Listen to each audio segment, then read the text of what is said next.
ముద్ద కాజా రెసిపీ చూసుకుందామా? అయితే వచ్చేసేయండి వీడియోలోకి. సో బిగినర్స్ కూడా ఈ రెసిపీని ట్రై చేయొచ్చు. నేనైతే ఇది సెకండ్ టైం చేస్తున్నాను. ఆల్రెడీ ఫస్ట్ టైం ట్రై చేశాను, సూపర్ హిట్ అయిందనమాట. అందుకని టేస్ట్ బాగుందని చెప్పి సెకండ్ టైం కూడా ట్రై చేశాను.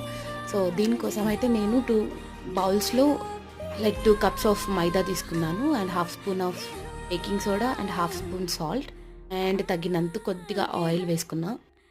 కొద్దిగా వాటర్ వేసుకుంటూ నేను చపాతి పిండిలా చేసుకున్నాను అనమాట, మెత్తగా. తర్వాత అయితే నేను వీడియోలో చూపించినట్టు చాలా పల్చనగా మనము ఆ చపాతి డౌన్ అనేది బాగా నీట్ చేసుకోవాలి. చేసుకున్న దాన్ని అయితే మనం కొద్దిగా ఆయిల్ పూసి, తర్వాత దానిపైన మనం పొడి పిండి వేసుకొని, తర్వాత మనము కోసుకుంటూ ఎక్స్ట్రాస్ అనేది దాని లోపల పెట్టేసి కొద్దిగా మైదా అనేది స్ప్రింకిల్ చేసుకుంటూ దాన్ని రోల్ చేసుకోవాలన్నమాట.